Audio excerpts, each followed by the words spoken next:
All right. Let's just go. Come up.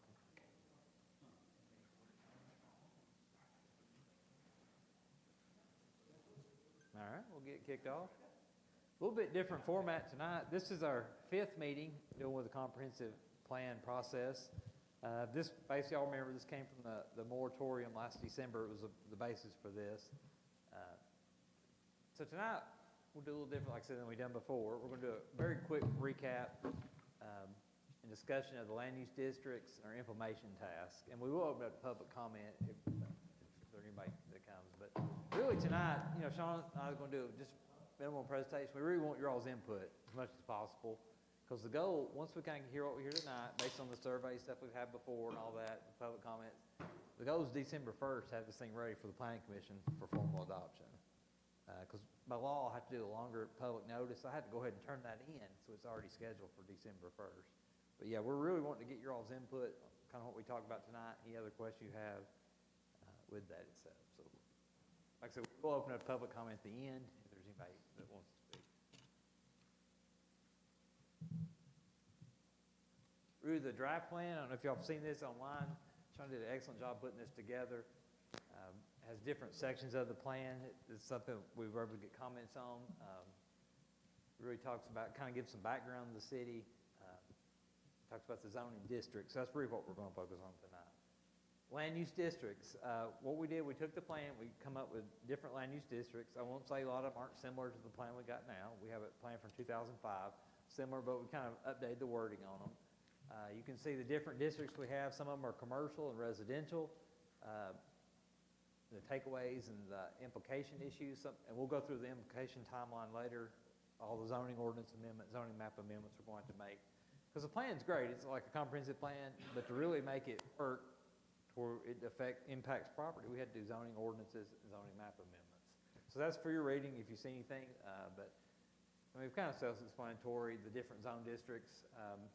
The regional center, that's our mall redevelopment. We adopted that in 2020. It's already part of the plan. Commercial core, that's this area here, town center. That's been in place for several years in our zoning ordinance.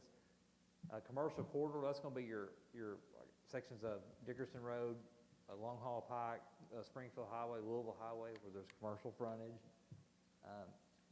Commercial business center, that's going to be our industrial centers and like office parks, like around Business Park Circle, and then the Dollar General, Mission Ridge, that area. North Main Corridor, we did an ordinance for this a couple of years ago. This is basically an extension of the commercial core, but north from where our office is there, a brick church all the way up to the railroad tracks, kind of that area. And it's just the frontage, but it's intended for more mixed use, kind of like the urban core, the commercial core now. Of course, we get industrial business centers, residential walkable core. We kind of come up with a residential district around Main Street. We're putting all the emphasis on Main Street, the money to get the streetscape, get people walking. So the residential neighborhoods around it, like Hollywood, 2 Mile, a cafe, those areas are kind of like a residential core area, a walkable core, I'm sorry. Residential neighborhood preservation. The intention with this is the existing neighborhoods that are developed. I know there's been a lot of emphasis to kind of protect them. We kind of have that now in the comprehensive plan. It's called residential conservation. So like I said, we rebranded some of these. Residential neighborhood extension, what that is area for forward development where we see as a good place in the city where development can extend and expect it to. Residential rules is going to be probably the biggest policy change of this. This is our Madison Creek area, Hit Lane, all the urban growth boundary. This was a big component of all the public comments we've got in the survey about protecting the residential rule. We want to see areas of that. And public parks, that's more of our civic location. You can see by this, they broke it down. Residential rule is almost half of our city limits. If you look at a map, all that Madison Creek, Patton Branch, Hit Lane, all the urban growth boundary, because we're talking about, this is just a planning document, so we're outside of our city limits here. Almost half of it rural residential. That's kind of what, with this plan, we're kind of branding the city what we expect going forward. So, it's why we want your public comments on this, or your comments tonight on this to help guide this for us. Residential neighborhood preservation, that's going to be your existing neighborhoods. That's why that is so big. That's Any basically project, any existing neighborhood, that's what that's under. As you can see the breakdown on the right-hand side of the other ones, the neighborhood extension, the smaller area. We'll get in that. I got some acreage counts for you all on that. I'm sorry?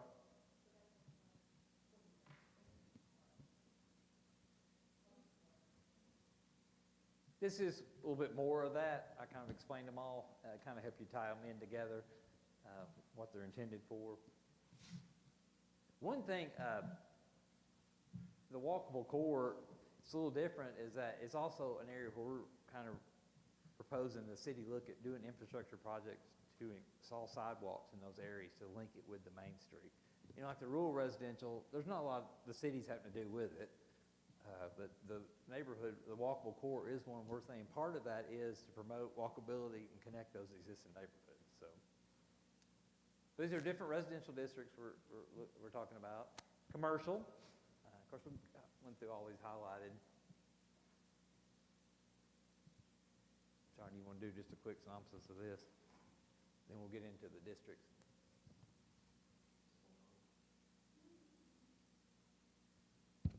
There we go.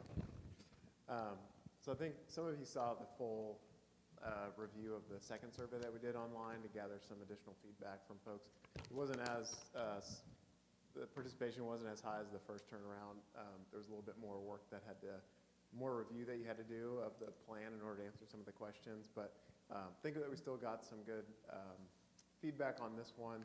We asked a question about kind of policy priorities, and so kind of the 4 key elements that we were looking at was city services, environmental constraints, utilities, and transportation, that kind of like these guiding elements that feed into the comp plan.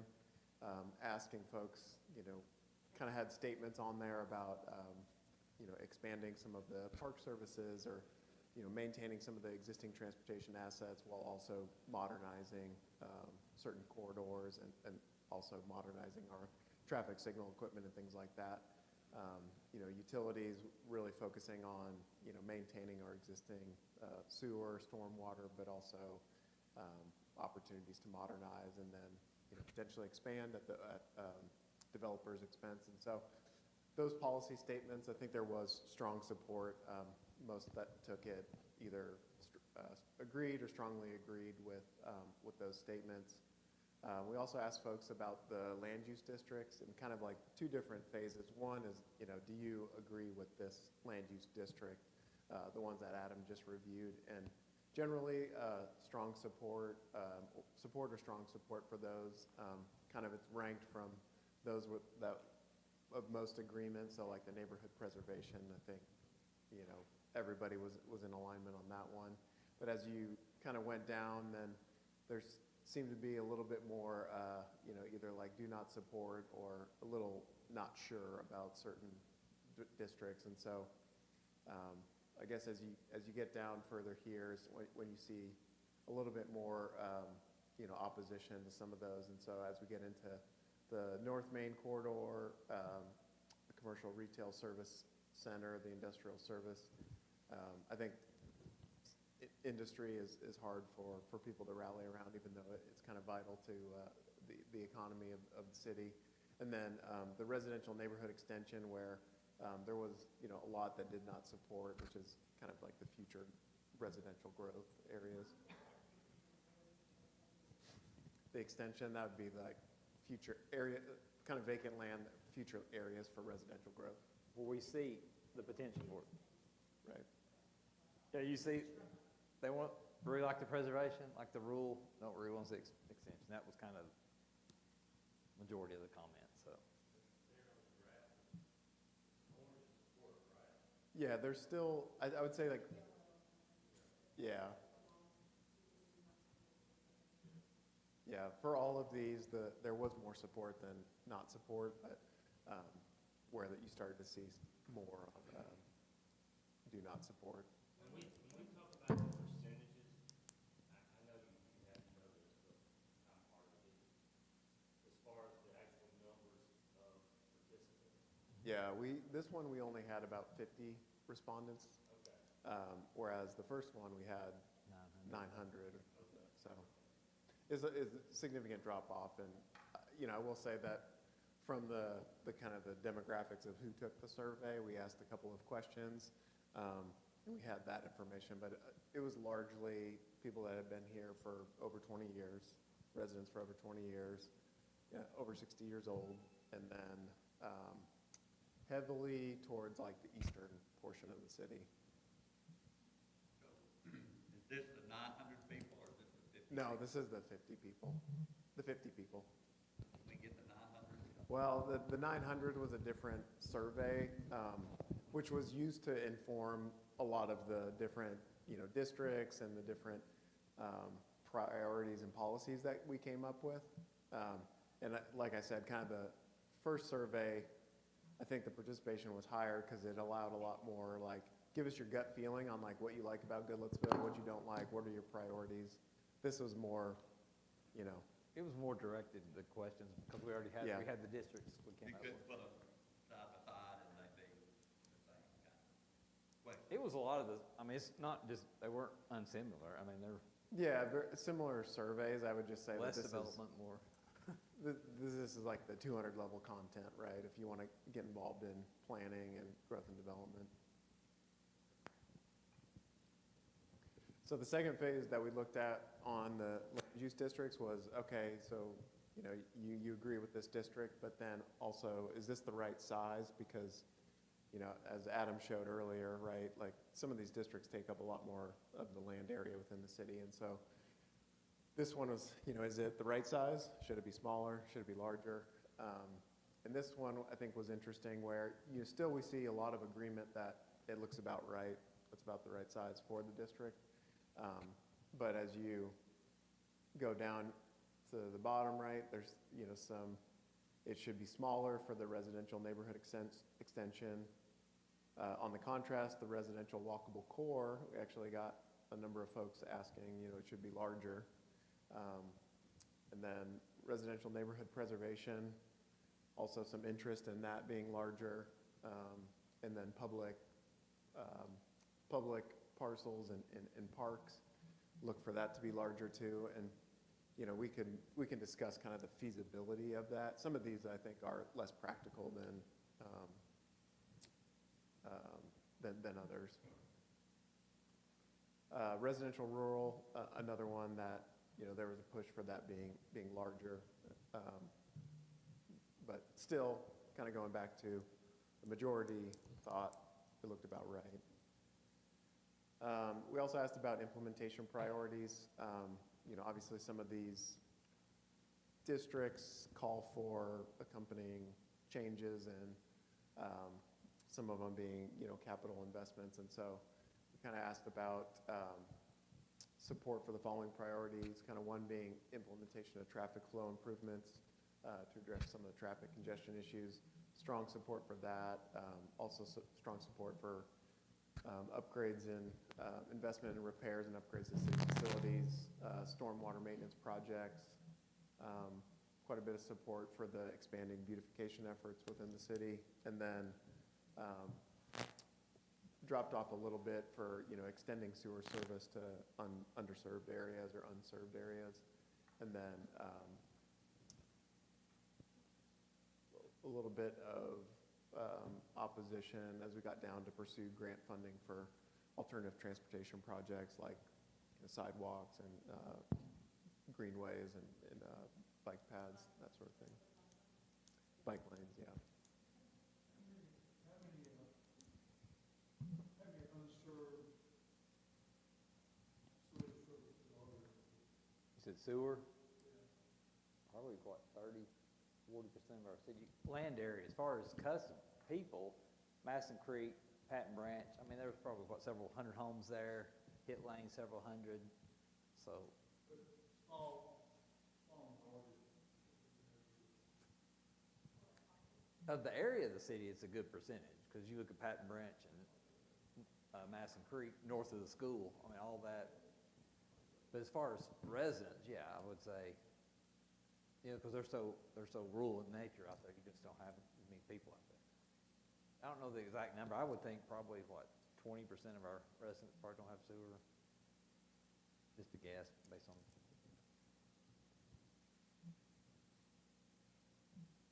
Then Then we also had a section for just open-ended comments, and so, you know, things that they liked about the comp plan, things that they suggested improvements for the comp plan, and so a lot of likes for the preserving existing neighborhoods, rural areas, also the reinvestment in Main Street, Rivergate Mall area. There were quite a bit of comments about appreciation or noting just like the engagement and communication to residents throughout the process, which was nice to hear. And then a strong interest in expanding park areas. And I think, you know, on the survey results for that, those that supported kind of expanding parks area, that would be for parks. And then the suggested improvements, limit new development. I think this one was kind of at odds of like limiting new development, and then also a couple of people had mentioned support for construction of more starter homes within the city, and so just kind of some competing interests there.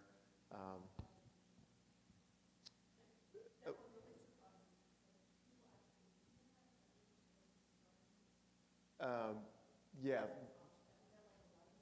No, that was just a write-in. Yeah, they're open. Yeah. And then relief of traffic congestion, I think, was, you know, a big one that came up throughout both of the surveys. And then a strong desire to improve access to parks through new sidewalks and or greenways, connection to existing parks. And then I think kind of just piggybacking on that, the traffic congestion and like different alternatives, there was mention of expanding transit options in a couple of surveys as well. Any other questions on the survey results? Turn it back to Adam. And we can get you, if you want to see the full, we can get you those. All right, we'll start with these. These are the ones, like I said, at the end of each one, we'll kind of just say, make sure, look around, everybody kind of agreement, anything we need to look at changing, any questions we have. The walkable core, like we talked about, this would be primarily single-family residential. We have, if you remember, recently we did a neighborhood plan unit development, small scale, where you could do up to 6 units an acre in the, we call it like around the Main Street project. Of course, Main Street goes from Doris to Chevelle. So we've already kind of had the Aries Cafe, you know, west of North Main Street, behind our office, those areas there. This is Harris Street area here. Now we're talking about on the east side. Originally we talked about just this area on the left-hand side of Main Street. The east side, south of Long Haul Pike to Rivergate Parkway, Hollywood, 2 Mile, you know, those areas. We had that in the neighborhood preservation area, which neighborhood reservation just kind of keep it what it is, you know, keep the look, everything. But we thought possibly expanding that to really make it, because there's no sidewalks over there now if y'all walk there. We do have a school, there's sidewalks around it, but part of the neighborhood, the walkable core is to promote these areas, one for, you know, they could possibly do limited changes, all single family, but probably some more density, but it would be intended to all have be walkable. And this is what we talked about earlier, for the city would actually, over time, our goal would be like every year we'd have some money set aside to build sidewalks. Eventually, all this area would be interconnected. Really, the Main Street being what kicks all this off. And we also talked about north of Long Haul. If you go up Church Street, Depot, some of those side streets, there's these neighborhoods of little homes. Some of these were built in the 20s and 40s, and they're all zone commercial. So they're all non-conforming. They can remain residential, but there's not much investment in them. They're neat residential areas, but we feel like maybe if they had sidewalks improvement to them to connect into the Main Street, maybe their value would improve, more improvements to the property themselves. So that's what we're talking about. Originally presented on the west side of Main Street, the walkable core, but now we're thinking on the east side. And that would, like I said, from Rivergate Parkway all the way up to, what would that be? I can't remember the church where Terry Cologne's property is there. I can't remember the name of that side road there. But all those on the right-hand side in that area, kind of south of the apartments they're building now. So, yeah, that's it. So the big change, what we're asking there, would you all feel comfortable, especially in this area, setting up a possibility where people could maybe tear down and rebuild some of those multiple on a property, to make them truly walkable, they're gonna wanna see that density. Those are smaller lots, someone could combine a couple lots together, but they're smaller lots, so it'd be a real small scale kind of development. Or the question is there, do we wanna leave it like in the preservation where it just kind of preserves it? That's what it is now.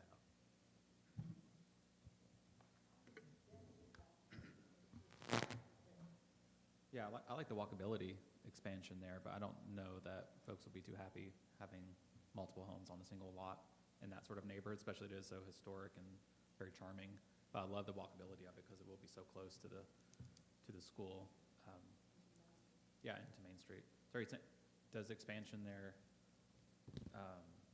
if we agreed to expand it, does that mean the density can increase too, or? Yeah, because the way the walkable core would be set up, they could do the residential limited plan unit development we developed, the property home cafe, you remember that one we did where they could do 4? It's all single family though. I mean, the goal would not be any attached product or multifamily, but there could be a possibility.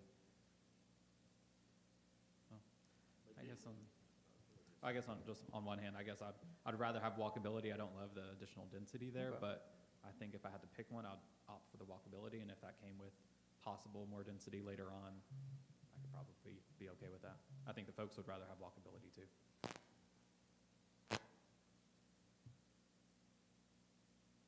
And you have walkability without the density change? I mean, that's something, we could.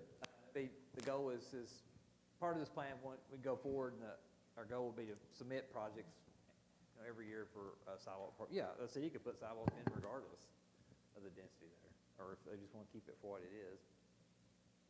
The economic reality is that nobody is going to buy one of those houses, tear it down and build 2 other houses in that area. It's pointless. If we want more density, we need to allow townhomes that might actually, maybe, honestly, though I doubt it, reach the point where it will be economically feasible to. It's just an area that's kind of stuck in time, and I don't want to solve that unless a tornado comes through and just rips it all out, and then now you've got land to do something with.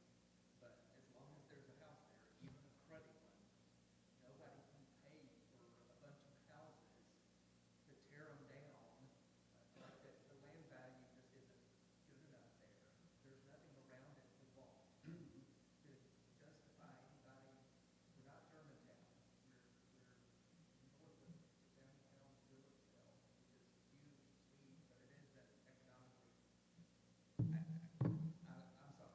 Yeah, This that's what we conversation wanted is- your is just- your this thoughts on. area is just not gonna go there unless, and even then, I don't think it's possible, but the only option we have is to add deep density and allow some attached homes. And if we're not gonna do that, then we need to ignore it and move on to life.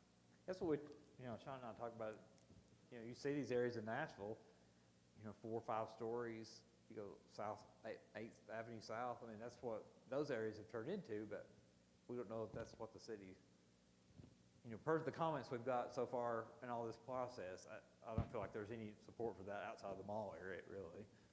But this would be the area for it.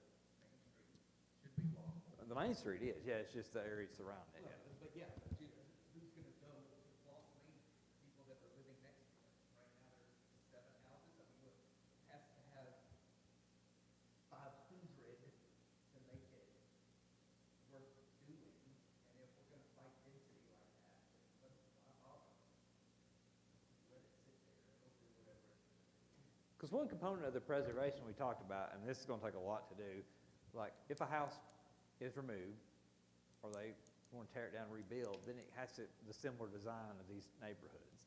So it's going, like you said,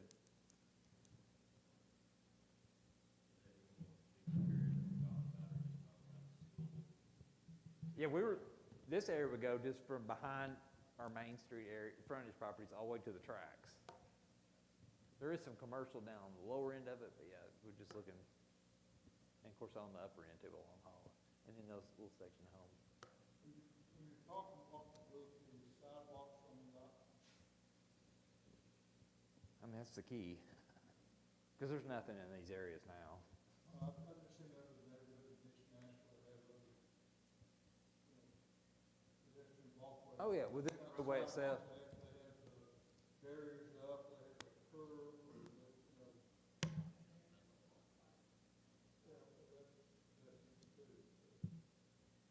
I mean, sidewalks would be key. Now, sidewalks are not gonna be easy to build in these areas. There's a lot of open drainage, especially on the west side, there's a lot of slopes up on hills and stuff.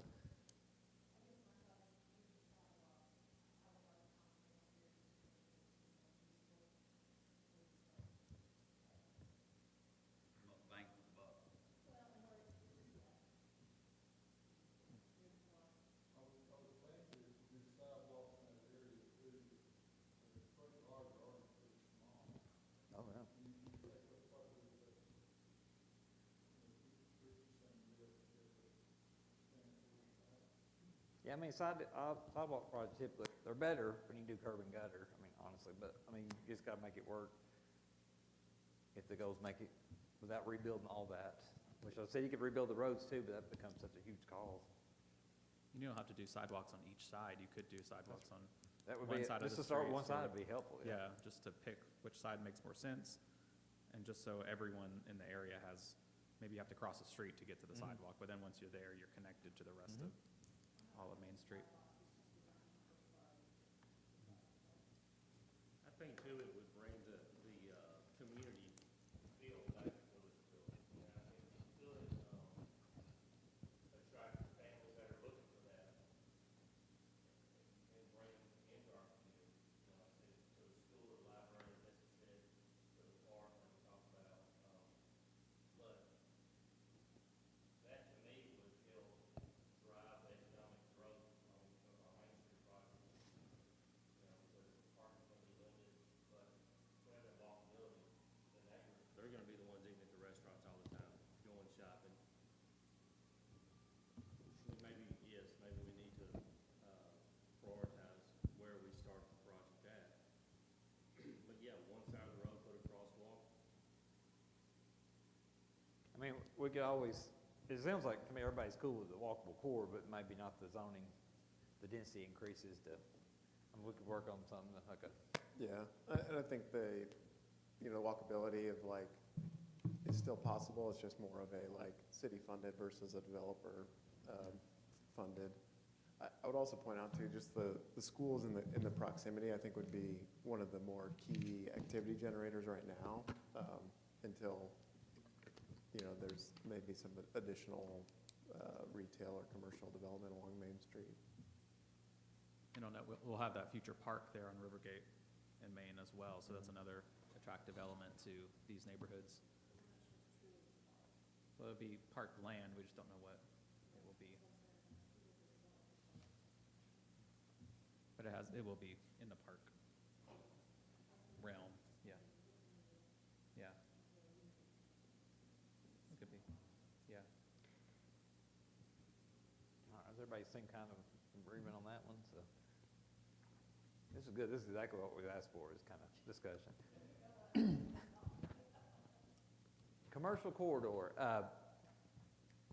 the only real change area we looked at, commercial corridor is basically your typical strip commercial areas where land, the frontage of the land's built for commercial. As you can see, these are the areas, Dickerson Road, Springfield Highway, Louisville Highway, Long Haul Pike, no changes to any of them. On the south side, we looked at expanding commercial from Chevelle to Old Dickerson. Y'all know Old Dickerson, there's like a cluster of commercials. They've got the old Masons, there's a couple businesses there. This is one of the comments we received in one of our meetings. They did not want to see this commercial frontage extended. They wanted to leave it. You drove down there, most of it's single family, just big yards. So we wanted to make sure, we proposed to do that. I feel like it's a natural progression that goes into those areas. There's a gap already there, but there was comments against it, so we wanted you all to get your take on it, so. I remember correctly, there was 2 comments, one for and one against, and they both put it in white.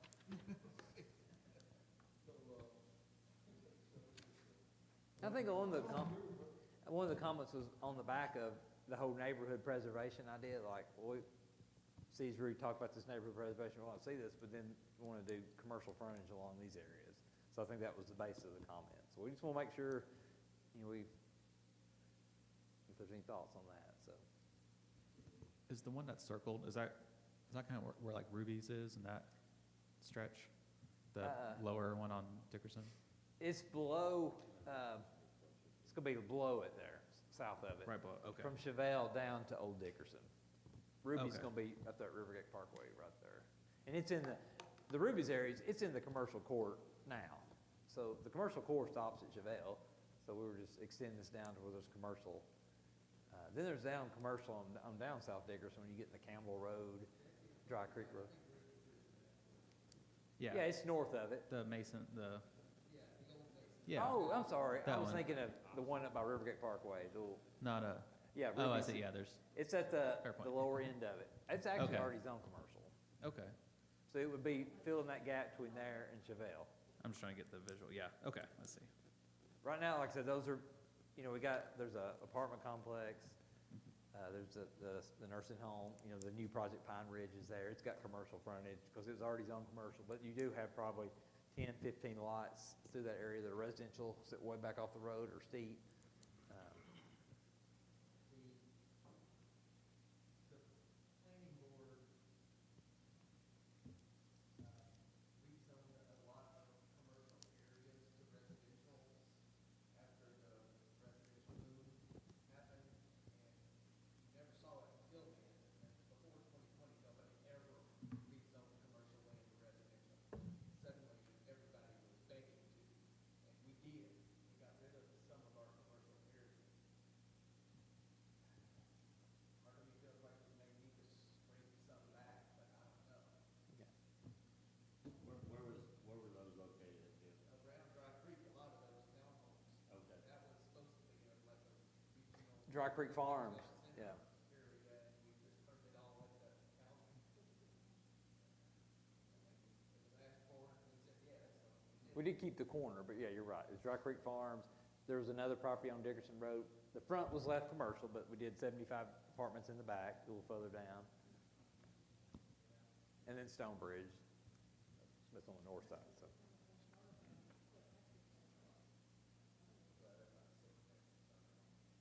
But everybody that answered that way was under, and everybody that said none of that is over. There's just a generational, young people want to be able to buy a house, and old people couldn't care less about it. And that's just where it is. What does this one change with the, see around the exits, the overlay, the interstate overlay? Because we seem to always get new requests Oh, for yeah. changes. So does this sort of reset all of the existing? Now, not this one particularly, but in the overlay, where our goal is on the implementation level, the overlay, the zoning creates a lot of confusion for people because they got a base zone under them and they got the overlay. The overlay only allows those certain uses. And people will call all the time, oh, this property's on commercial services limited or commercial planning and development. And they're like, well, it allows 25 uses. And I was like, no, it only allows 4. So there's a lot of confusion. So the goal would be to come up with an interchange commercial zone district and do away with the overlays. That way just it's simple. Okay.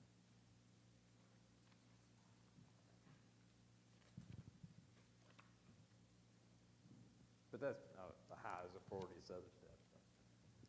But that's what this one is, just to see if we feel like there's any need to extend commercial south.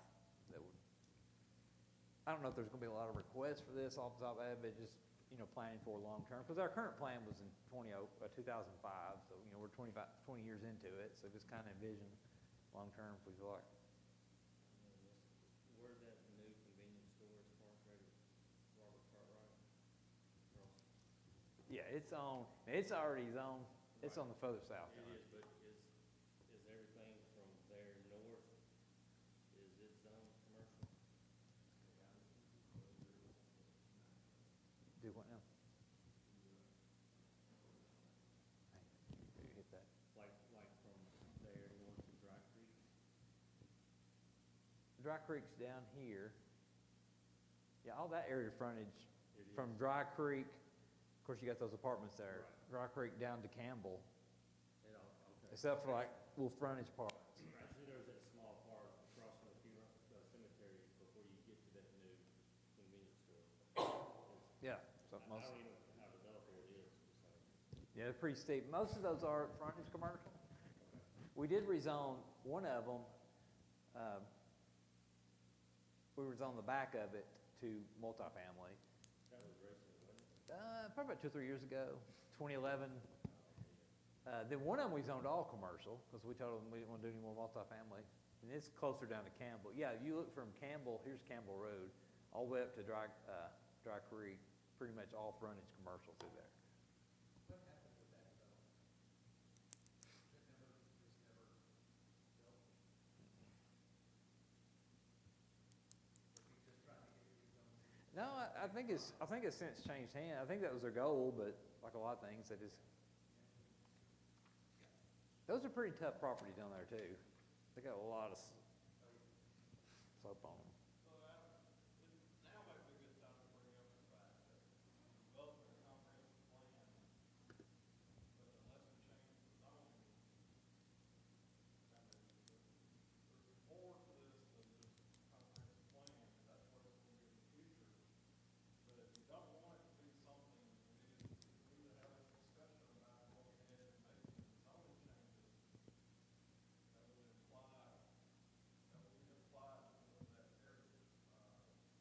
So in other words, let's just say the, multifamily that was just, you were talking about down here. You want to click back on It's it? already been approved, so you're not gonna take it away from it, but, everything else around it, let's say it was multifamily, if you don't change it, it's commercial or whatever, they still can come in and make it quick.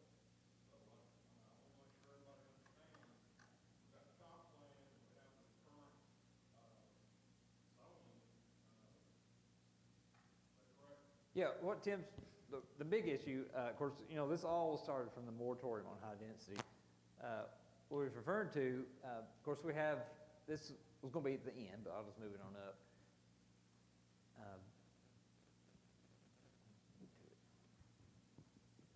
All right, so you can see there's a couple stars in these area here on the south end of town. Dry Creek Road, there's a lot of them, Dickerson Road. What it is, these are property, Monticello, we've got a couple on there. These are property that are zoned high density now, but they're vacant. There are 9 properties, 75 acres of various sizes, 272 master plan approved lots. Some of these are vested, like Tim was saying, Monticello, we just extended one earlier, it's like 30 units. The one that we've talked about forever on Dry Creek Road, the little 16-unit building that goes down the hole there.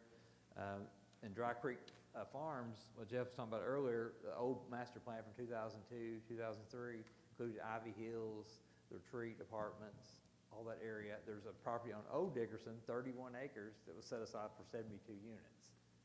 So what Tim's saying, you know, those are properties that are zoned high density. Do we want to honor those and allow that to continue? If not, we do not want to, you know, some of them are vested, so if we change the zoning, it's not really going to matter as long as they keep up with the project. Or does he want to take the step to take the zoning away from those properties? So if we change the, if we need to change the zoning in different areas, we do that before the plan goes into place? This will be our basis. It would be, if we'd add it to our implementation schedule, we showed it later, we'll get into that here in a few minutes. But the plan will basically set our policy, then we'll have to come in and do all the zoning map amendments to follow up on it. I just thought, we're gonna talk about it tonight regardless. It kind of, was a good segue into the conversation that, hey, this is, we're talking about a comp plan, but it's not necessarily the zoning. The zoning is that becoming, if you stay like it is, if you decide what's in the future, or go ahead and change it now. So, vested rights. Mhm. Remind everybody. Yeah, the state of Tennessee, a couple of years ago, developed a vested rights process. Basically what it is, it gives people that invest in properties, when you get a plan approved, even a preliminary plan, it basically starts your vesting period. And that can go up to 15 years, depending on what it is. So the cities can change regulations in that time, but they still have their rights as when it was approved. So we could rezone these 9 properties. About 6 of them have vested rights on them. Some of the ones we don't, like there's a property down on Monticello, West Monticello. I don't know if y'all ever, it's been listed for sale. Ever since I've been in Goodlettsville, I've been dealing with that property. There's another one on the side of the interstate, north of Altaloma. You know, we've dealt with that one. There's one north of it. It's high density zone that way forever. I've had a lot of people ask about them and where they're at. unfortunately, high density is a good use of the property. I mean, the ones down by the railroad tracks right behind the new Nashville State College. So a lot of people, I think these people, they're probably not going to go quietly if we rezone these properties, to a lower density than what they are, because they're marketing them, trying to sell them, because I think a lot of them, but it's all right. But we have the ability to rezone those properties, especially with the comprehensive plan. You always hear about spot zoning. Comprehensive plans are a great way to start redoing an area. It might be the first one there. But yeah, if these vested rights that apply, they could continue with their project regardless of we rezone them or not.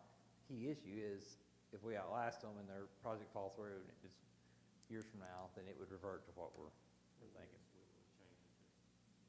But some of them are not, like Tim was talking about, the one on South Dickerson, that was rezoned, 2 or 3 years ago.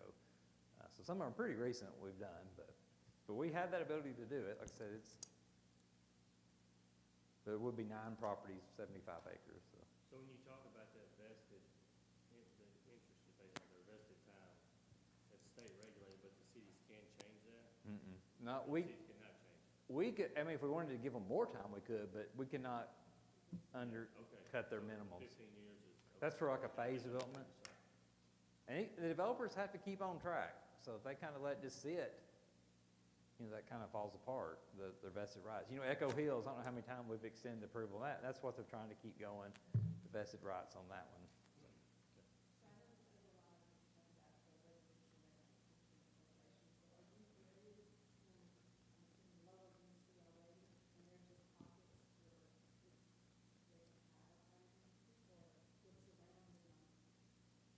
I mean, most of them are in areas where there's high density around them, like the ones on West Monticello. You got the Jefferson, the presidential one. So Monticello has several multifamily. Altaloma and Dry Creek primarily. I mean, there's several across the street.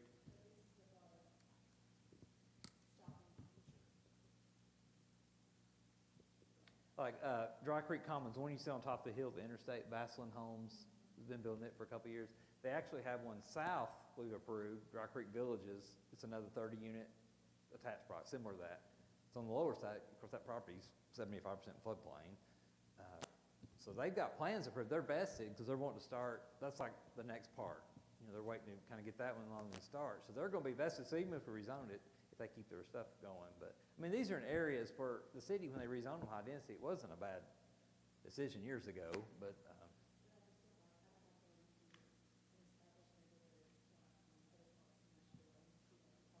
yeah.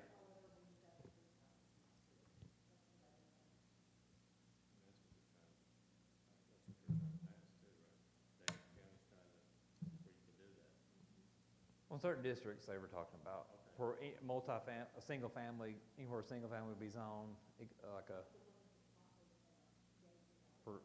attached.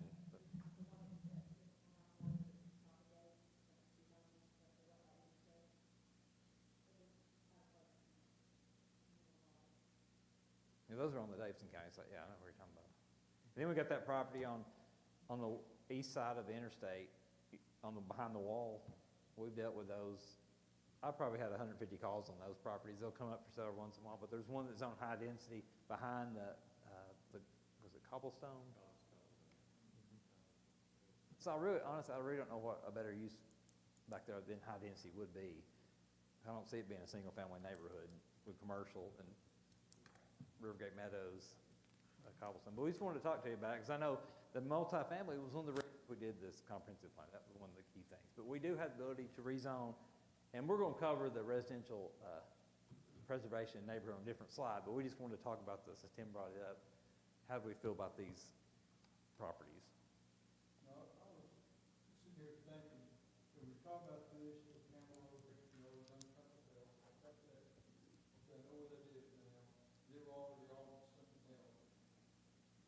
It's almost like, if you were a tour guide and you went with us, and you drive around and say, this is what I'm talking about.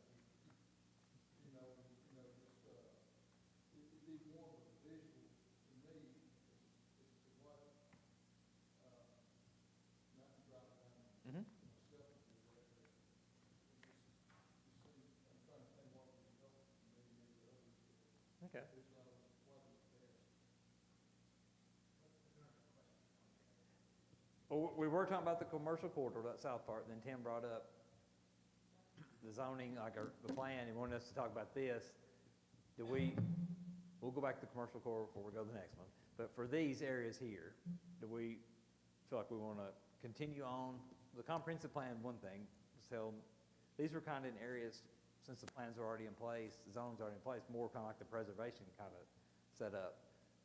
We feel like our goal is to rezone properties where they can, you know, if they're vested, expire, or the ones that don't have vested, to remove the high-density zoning away from them and place more of a low-density zoning over them.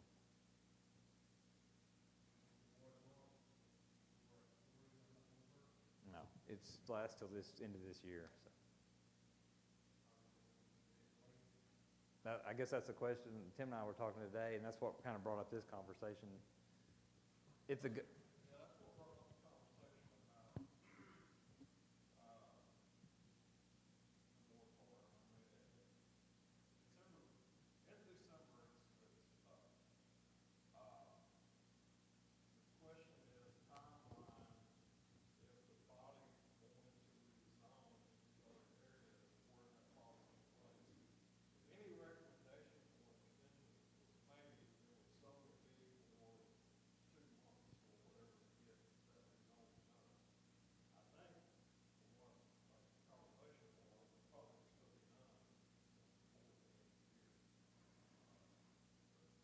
Yeah, because remember, we did all those zoning ordinance amendments, they're going up for second reading, that really talked about garages and stuff like that. But these, we need to, you know, do an official zoning map to amend them. You'll see on the implementation schedule, some of these are going to require us rezoning thousands of properties. So it's going to take a while, but this one, if the goal is, you know, if we strongly want to get the high density off, I'd say we do that probably first. I mean, I can send you all, you know, Planning Commission December 1st, I can send more information on these properties. Originally, the goal was kind of leave them alone. I think that, I don't really feel like they're in an appropriate zone where they're at. But if the goal is not to have more, to reduce our amount of multifamily. Majority of Goodlettsville does not want high-density, correct? They also don't want higher taxes either. And they want more parks, and they want more stormwater control. They want, I mean, it.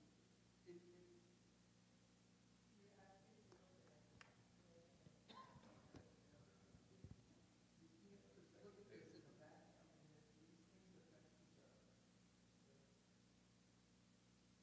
I mean, honestly, like the projects where the townhomes are being built on the south side of Dry Creek, I really don't see much other use for the property than that, honestly, with the amount of floodplains.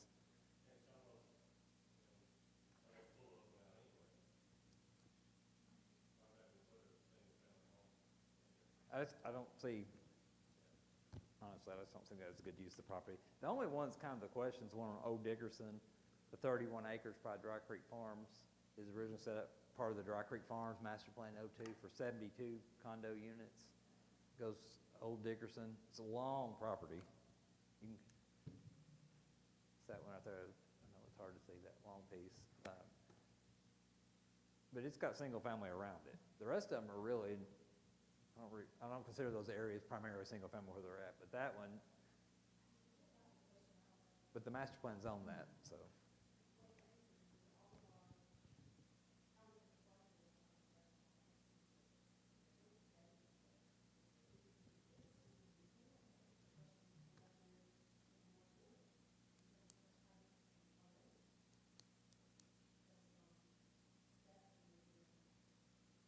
Well, the townhouses, they're the two developments, Cedar Side, they're opening up their second part, and then Dry Creek Commons on top of the hill. I mean, they're not building them until they kind of sell them.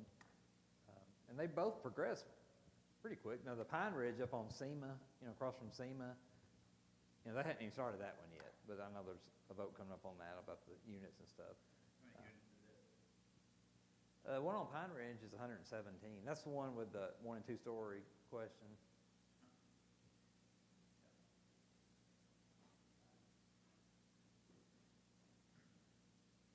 It's not, it's zoned high density, it's a master plan, but it would definitely be vested. I mean, even if we rezoned it, it could continue on, so.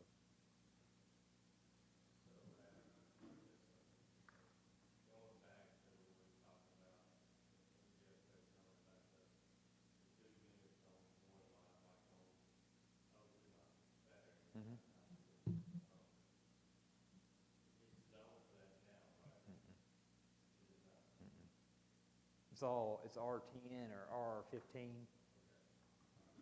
So we don't have to worry about somebody trying to, yeah, it's not zoned, but I can do it.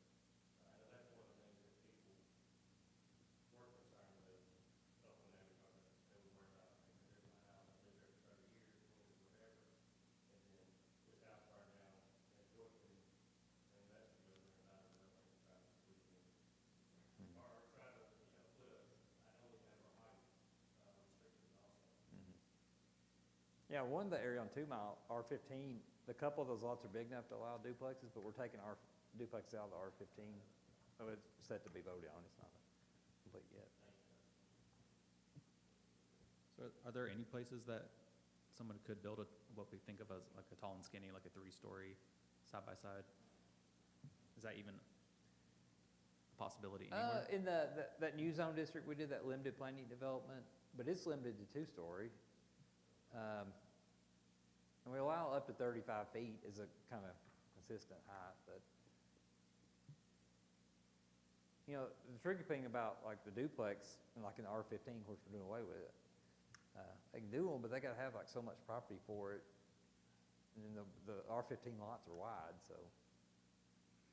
It would have to be in a planning development, which we'd have to rezone for it, basically. I mean, you could do a 2-story building 30 feet tall, I mean, but. That's what we did on Gray, right, Gray? For the 4 Yes, but those, single-family homes. they're single family, I remember them, I think they were just 2-story though. Okay. Because, I think the tall skinnies, you see in Nashville, some of those are 4 or 5 stories, the 3 with the rooftop. I mean, but a 2-story, I guess now, even at the last plan commission meeting, even a 2-story building is tall and skinny, so. I feel like the tall and skinny has evolved over time too, so the visuals would probably be helpful, because I know, just in like the backlash that there has been in Nashville, that I think the design continues to evolve.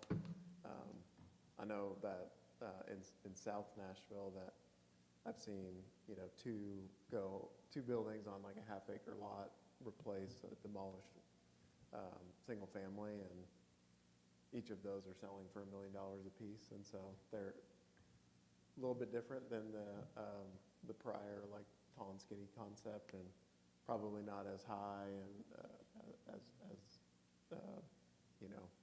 inconsistent, I think, with some of the surrounding housing. And the tall and skinny East Nashville, all that came from those old lots that were probably platted in the late 1800s, early 1900s, and people, they bought a ranch home on it, and they tore down the ranch. There's 5 lots under it, but they're narrow, and they had, people want more square footage. Hit Lane has a section, not Hit Lane, 2 Mile, the Hit property there, the old, I guess, across from Hit Electric. There are like 5 lots underneath that house. So they ever got rid of it, there's 5 properties there. So that's, yeah, but if you look at the property there, this is underlying property, that's where the tall skinny came from. But no, in our current zoning, a planning development have to do for those that we're thinking of, like the true tall skinny. So I guess we'll go back, let's make sure. The commercial corridor, I know Jeff kind of thought that maybe that's a good idea to kind of establish maybe some future area for it, but I don't know if anybody else have thoughts before we. And I don't know if there's a lot of, people aren't knocking on the door to do commercial there, but I think if we kind of, the comprehensive plan is the reason the mall, the redevelopment's happening. We kind of established that, and it's happening. So this might encourage, if we do this, that maybe someone will look like, maybe I'll sell off the front. And one of them has like a daycare center on it, but it's on residential. But the rest of them on the east side, the lots would basically support commercial, but on the west side, probably a little tougher. Well, this would be used by our economic development.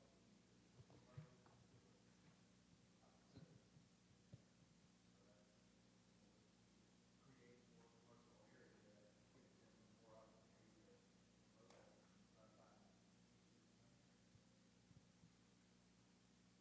We talking about from like HD Hill South, yeah. south on both sides. Not the entire property, just probably like a 500 feet section or something.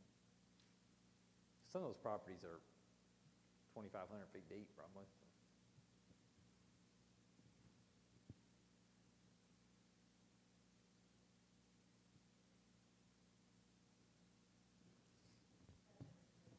All right, let's keep going. I feel like we got what we need on that one, so. We'll come back to the multifamily at the end. Residential neighborhood extension. So what these areas are areas where we feel like growth can happen. There's a couple of these with already approved plans, as you'll see, Dry Creek or Allen Road. But we kind of looked at areas in our city, one that don't have a lot of the limitations of slope and floodplains. There's some that have parts, but we've got a lot of limitations with that. And then we look at areas where there's development around it. So generally, ideally, we want to kind of look at expanding areas for development where there's already development in the area. And it's all over the city. Kind of highlight a couple of the key ones. Of course, Allen Farms, we've already got plans on it. Willis Branch, if you drive out the end of Willis Branch, there's a property. It's in our urban growth boundary. It's not in our city limits, but it's surrounded by 12 Stones developments in Hendersonville. It has a great potential for development. Just the way the land is, it's great. Like, it would really be the best for maximizing development. How many acres is it? I can't remember off the top of my head. It's probably 30. If Allen Farms, if you look at Allen Farms there, that's about 90. So it's probably about 50 acres. The ingress and egress though would be Willis Branch. Yeah. I'd have to look and see if Masker Farms has like a right-of-way connection to it, because Masker's right there beside it, or behind it. Fill-in areas, kind of as you see on, this is Allen Road, so the corner of Allen and Long Hollow Pike. There's a section out on Madison Creek Road north of the school. If y'all drive out to the north of the school, there's a big piece of property right there around the corner. It's got development on all three sides. That would be like an area. The thing about the neighborhood extension, the zoning is to be appropriate for that area. The goal is not to put 5 units an acre out here. Most of those areas are low density, so we'd expect it to be low density too. But this is kind of areas where we're saying we think residential or development should occur, and it's a good place for it. Some other areas, Goodlettsville 56, remember those plans we've approved back here on Moncrief? It's on here, in this area here. So that's what these are, just kind of areas we think for growth could occur. One of the questions came up in our office, we talked about on Crane Court and Madison Creek. If you're going down Crane Court Road, goes to Madison Creek. In between there on the north side, there's several long tracks. If you put them together, it would probably be 60, 70 acres. Right now, we're kind of showing those in the preservation area, like neighborhood preservation. But those interest in those possibly development. I think just due north of Crane Court, there's a couple of tracks. I think that would be a good place for a future development. If you know the Cars family, they own some of those tracks. One of them recently sold a little to the west there. But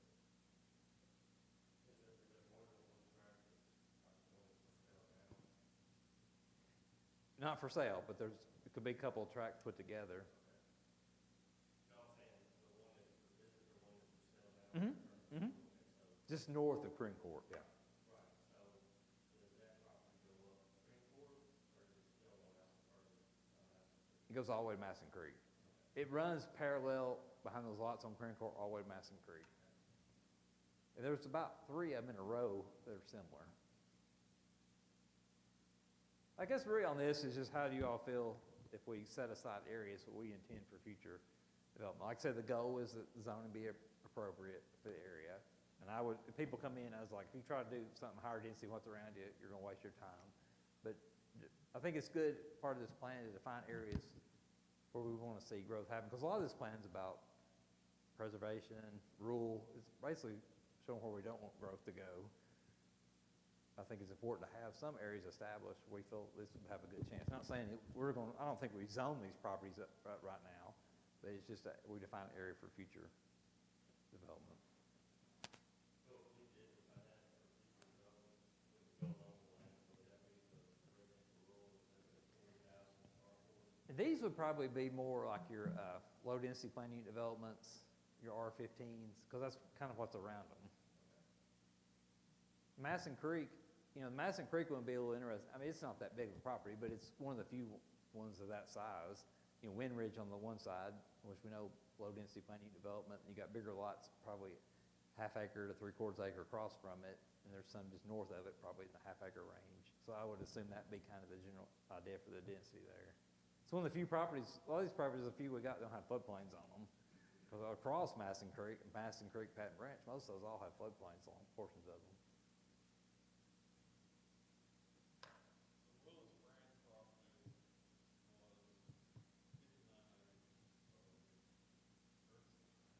so about 12 acres, it looks like the commercial kind of area. It's an awesome piece of property if y'all not seen it. But. Was any thoughts on this? I mean,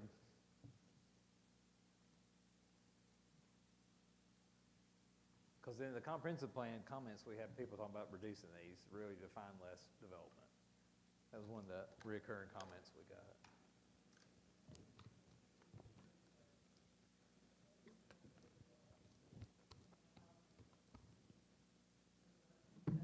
Either preserved, or some of these on the north side could be more than the rural classification, but the tricky part about these, like most of these are surrounded by development, so.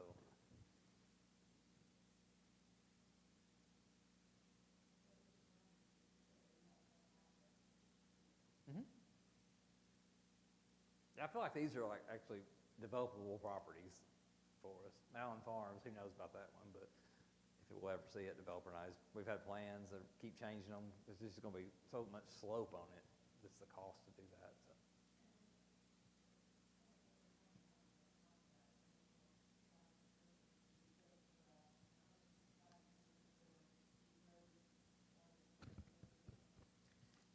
If I remember right, we were around 1,100 acres total, put all these together. If you figure, of course that's assuming everything builds at once, but if you figure even 2 units an acre, possible 2,000 units over all this whole area here. Willis Branch and Masson Creek, they were helping as far as traffic and flow and all. Well, where we're showing on Willis Branch, the question of that, if it has access to any of the other community, like Mansker or any of those. I can't remember that one road up Caldwell to the left it ties into. It's actually in Hendersonville. I don't know what's the deal with it on the back, but on Masson Creek, the goal was to really kind of limit it to that one property just north of the school. The rest of it would be all rural. All the rural, what we're thinking. It is probably north of the school On the right-hand side, right when you go.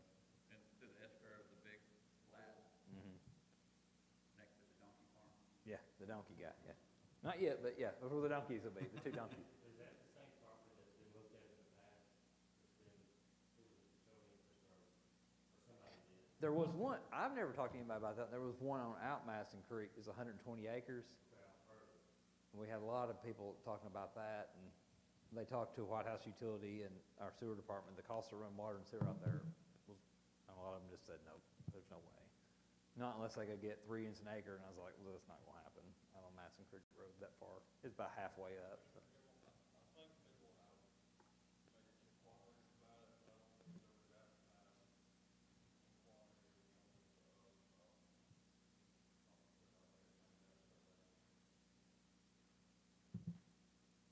I guess the question me and Sean kind of need, do we feel like all the areas we've shown is too much? Because the comment was possibly reduce that, and we could pull some of these back.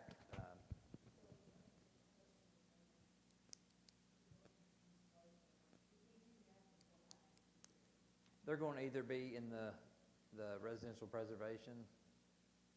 Some of them do have properties, not much, or the rural.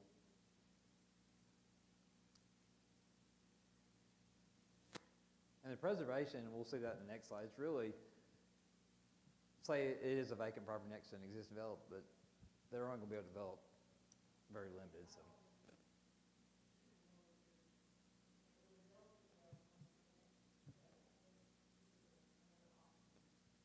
You know, we had a lot of comments too about not expanding our city, really focus on what we have.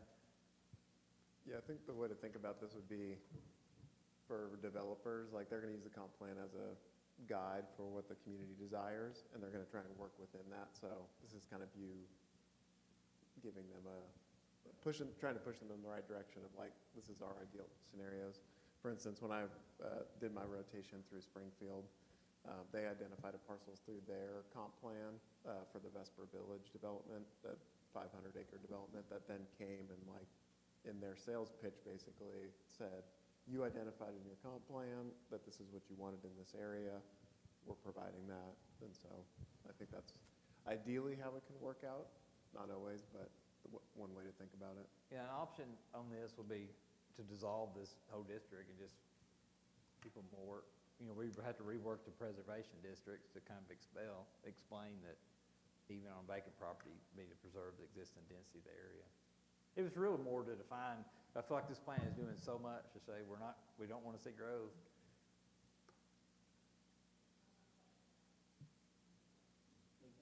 Sean, so when you talk about that, how did the developers relate to that?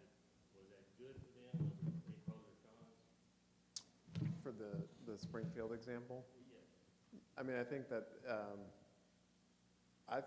it helps a little bit. That one was a little bit unique in that they had a special district, which then allowed a lot of flexibility for the developer to, you know, identify the types of development or a lot of like the zoning regulations within that development. But I would say that from the developer, when they're coming in blind, maybe not knowing where the community might stand, that they're going to look to the comp plan. They're probably going to look to the strategic plan as well, just to get a feel for, all right, how are we going to be successful in this endeavor?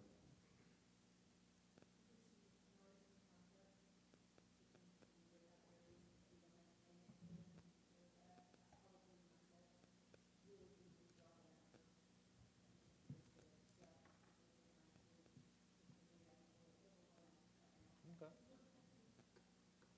I would like to add to the development, the reality is, if you,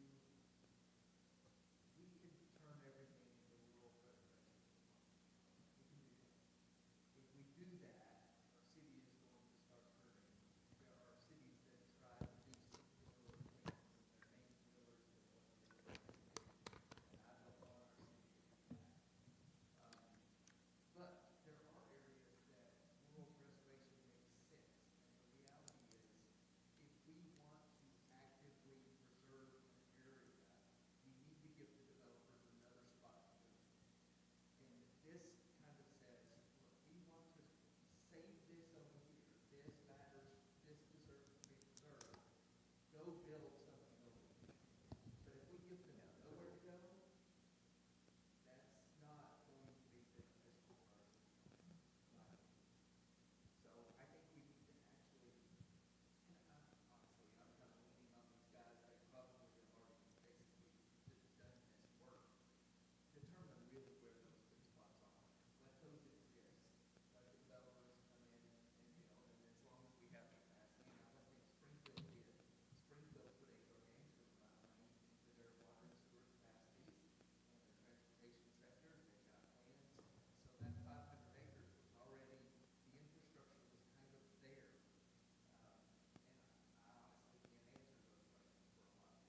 There's probably a limitation. If we had 2,000 homes be built across our city, I don't know if we have capacity for that.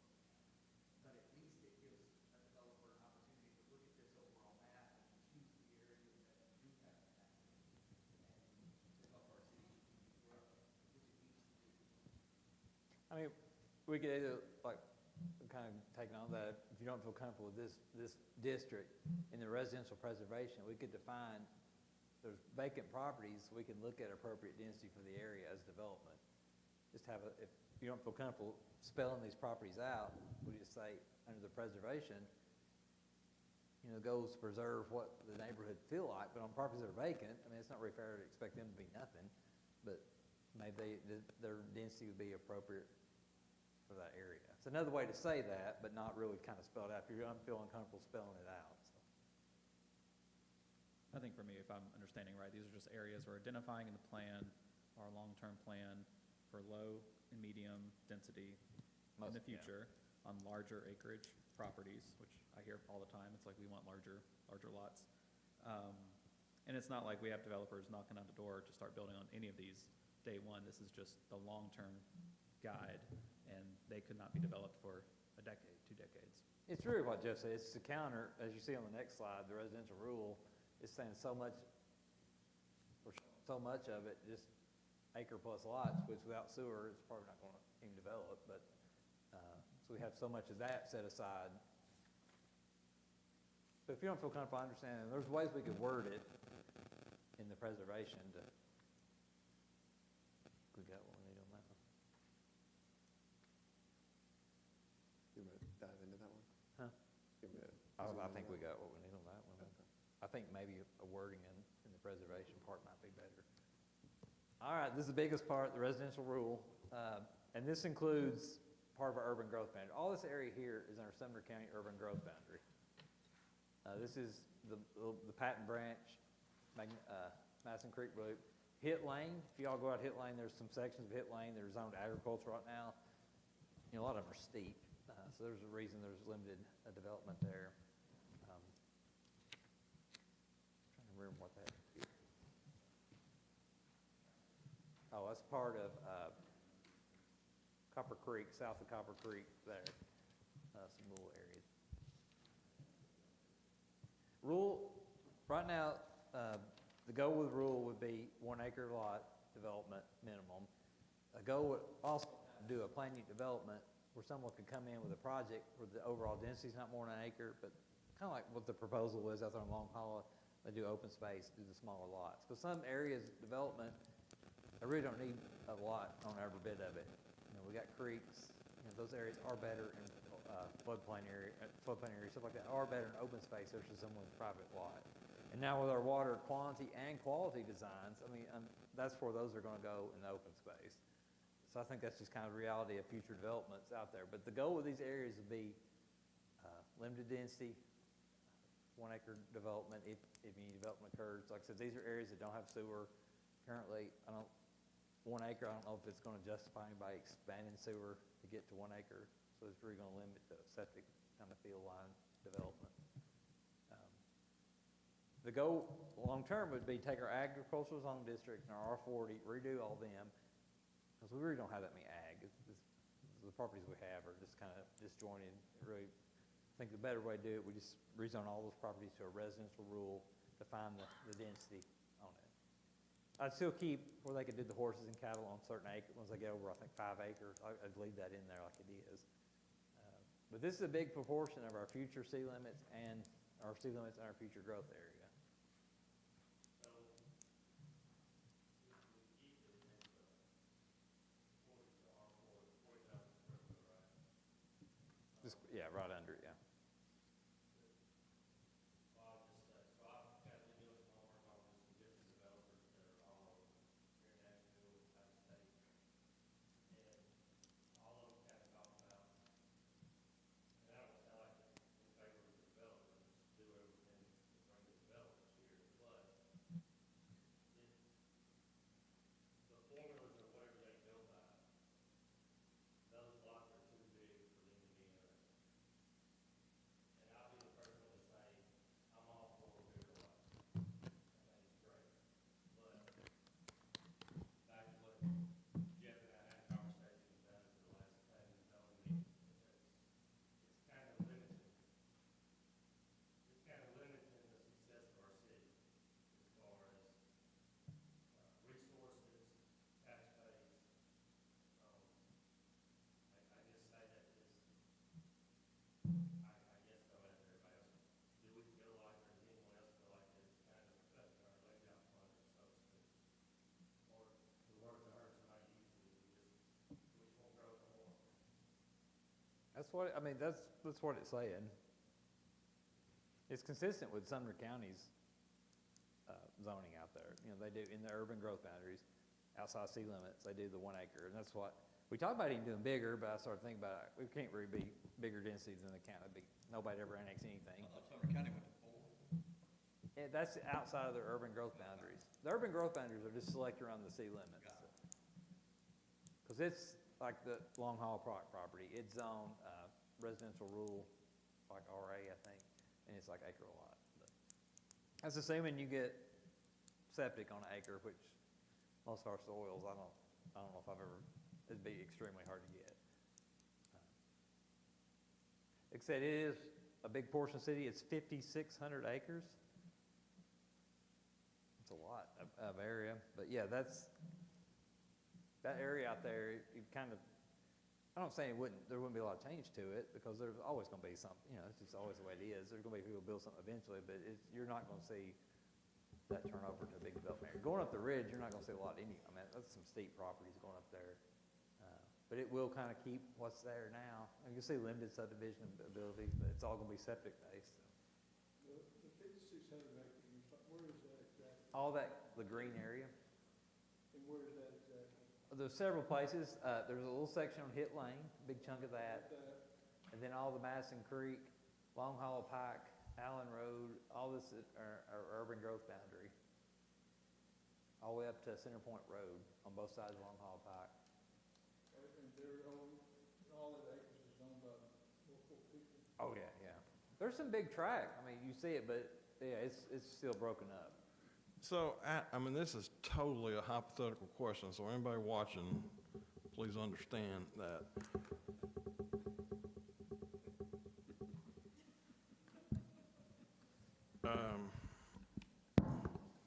Let's just say out our urban growth area, let's just say at Montgomery Road, where the fruit stand is. Someone came in and wanted it to be annexed, wanted it to be a commercial lot.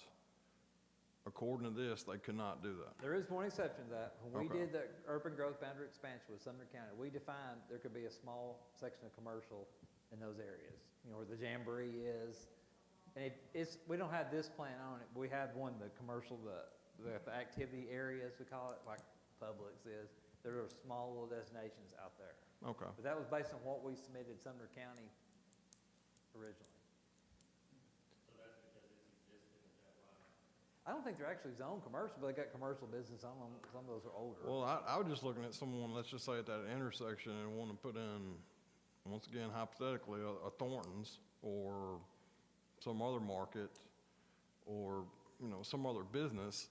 Does the residential rural zoning eliminate that from happening? But we do have that on a separate one. We don't show it here because there was really no question. Okay. It's just from that Montgomery. The problem with that would be without sewer up there. Well, And so is- like I said, it's totally hypothetical because it's going to be kind of hard to run. I mean, they're good property, they're good and level. They're on top of the ridge up there. But yeah, that's in a different section, so.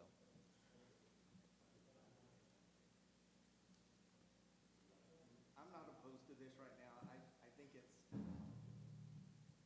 somewhat unnecessary. Like, I think just the reality of the land and how it sits and what it's capable of doing and not capable of doing.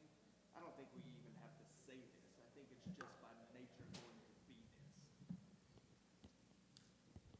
At least for now.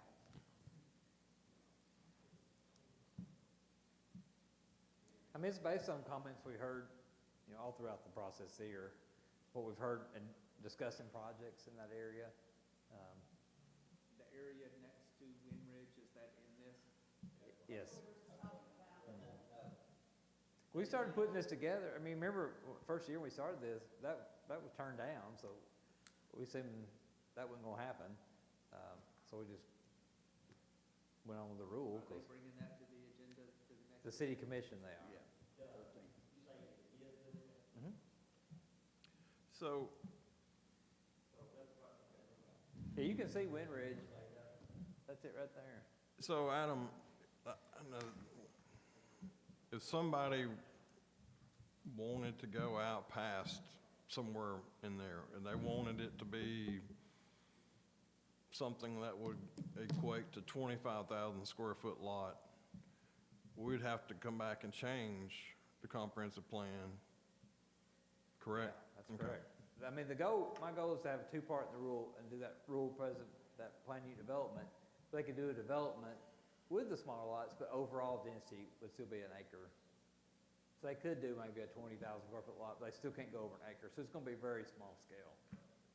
That would fit under the plan, but to zone it like half-acre lots or low-density planning development, no, it would not be consistent with this plan.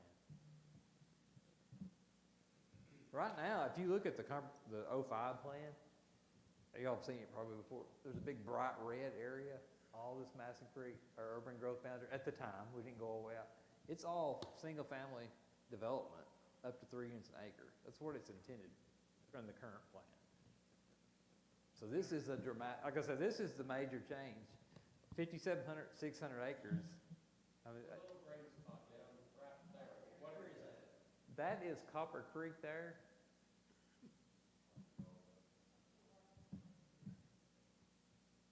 Let me see what road that is. It's north of 12 Stones.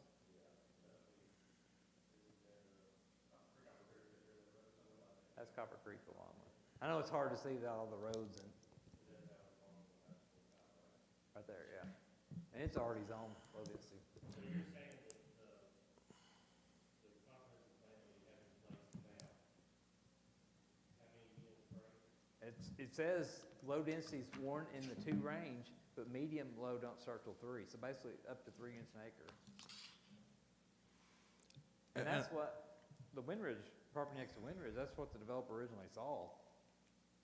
Is he'd go up, the original proposal over 2, and it was consistent with our plan. That's a dramatic change out there. We went from 3 to 1. But like Jeff said, a lot of that property's not, a lot of it's probably not. It's gonna be hard. I would say, just like, okay, give me some grace here, I'm 6'2", so I benefit from this, but, when you look at dating apps, the 6-foot line is important to some women, like the 6 foot, there's There it something is. about 6 foot. And it just seems like there's something about an acre, it's an acre, it's an acre, it's an acre, as if there's some amazing thing about an acre. It's just a landmass. It's just, can we back off of the acre and maybe pull it back to a unit per 30,000 square feet or something like that, where a cluster lot would actually get some, I don't want to shut down the possibility of somebody taking an area that has topographic challenges and finding enough good land on it to create some good roads and some good lots and have a lot of green space and it actually being a nice subdivision. And preserve those Because areas. we're trying to cram it on, or put, well, it's gotta be an acre. And that's Why? what I was saying. Yeah. That's the point that I was making. Maybe we went from 15 to 40, we jumped too wide. Yeah, I mean, is there a happy median, is there a happy medium number? I assure you, there's a very good man that's 5'11", and there's a very good lot that's just 20,000 square feet. It just doesn't have to be big. It just doesn't. Well, I personally, and I don't have a vote in this, I do think I think these guys have done exactly what we asked them to do. But I do think we have gone from here to here, and there probably should be something here. We're all fixing that now. So, and I want to point out one thing to the members of the Board of Commissioners. The comprehensive plan is only voted on by the Planning Commission. So if you got anything you want to say, make sure you say it tonight. Yes, state law gives you all the options to approve it. I would never recommend the adoptive board approve it. You don't have to by law. So, Okay. That's what I was gonna ask, Mr. Ellis, is like, how long, it's a lot of information at one time. Yeah. I've been doing it over the summer, but like, what is the period of time that we have to, even with the planning commission, to vote on? I mean, it's up to us. I mean, we were just trying to time it with the Moratorium. moratorium. The planning commission set for December 1st. We got the hearing notice like I said, these require a 30-day notice hearing, so to put that in the paper, I had to advertise it a while back. You know, planning commission don't necessarily have to approve it on December 1st, they can defer it, but we're tracking in, like we originally told everybody, our goal to have this by the end of the year. But And I think too, back to what Jeff was saying, and I think what Mr. Ellis was saying too, is from people that I've been talking to, and this is just me, I'm just trying to do my due diligence, you know, I'm kind of good with this stuff, but some people don't want to do it, but they want a nice community, a nice design, sidewalks, green space, all that stuff. So like, yeah, we're like at 15, that would push to 40,000. I mean, maybe it's not reality. Let me make a suggestion. The planning head here, maybe it's a lot better than a lot of times, I mean, they need more officials. How big of a problem would it be if we got, like we did in the leadership class, a small bus, and I'll put the right as official, let you be the guy. Explain it, make it more clear. Does anybody have opposition, or does everybody, what everybody wants to do?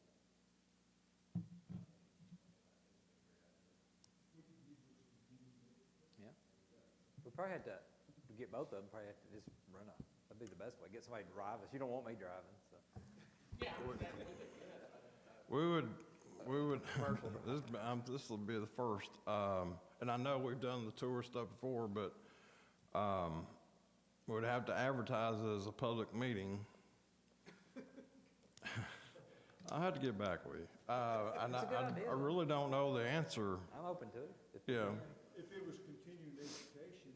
Well, I don't think this is continuing education. I mean, even if you had to advertise, take a But- vote here on how many people might consider wanting to do it to see if that's even something. Well, what I'm saying is, you're gonna have to put everybody on that bus that wants to be on that bus, that, so it could be 12 people, it could be 100 people. So you have to advertise if they can ride with us? Yeah, it's a public meeting. And saying that's one of the things, I think if you advertise it as a public meeting and you say that the commission and some board members are going to look at properties, I'm sure there might be one or two. well, there's two developments in Thompson. Just something to consider. There's two developments in Thompson Station right now that was developed because of court order, that, because of meetings that wasn't, kosher. Just put a deadline in there, how many people sign up, figure it out. But I know that if you have a bunch of people on the bus, I think we're gonna miss what we're trying to do. No, I'm not. Yeah, I mean, yeah, once you're, no. But here's another idea. I mean, there's nothing, I don't think, wrong that says that, well, you still can't do it without them kind of being the tour guide. I think so you can meet somewhere out on Long Hollow Pike or something of that nature. But, Mr. Mayor, if you don't mind, I need to figure that one out. And like I said, I just don't know. Well, it is a little bit of a rush because at the end of December, the moratorium ends. To change any zoning, to do, this and that, takes 2 readings, which is November and December. I gotta have an agenda out at Friday of next week. So you see where I'm coming from, and at this point, from what I'm hearing, it may be best to consider to extend that moratorium for 3 months, so that we get this right. Now, I want to go back one more time. I was going to say is at the end, these two gentlemen have done a phenomenal job and have done exactly what, and it's probably saved the city of Goodlettsville $100,000. The only thing question is the size of the lot right now. Yeah. Yeah, let us come up with Can something. how do we go about it, if we want it not to be 40, to say 25? If we feel like 40 is too much, I can come up, What's your happy medium? Yeah. What do you think is a good happy medium? I would say in your 25,000, that's a We got an R25 zoning district, or plan unit development. I guess it'd be this, Some of this, I guess, is a back and forth too, where, like, based on what you see in real life and visuals and things like that, you'll be more comfortable with, well, that's okay, like, I know it when I see it.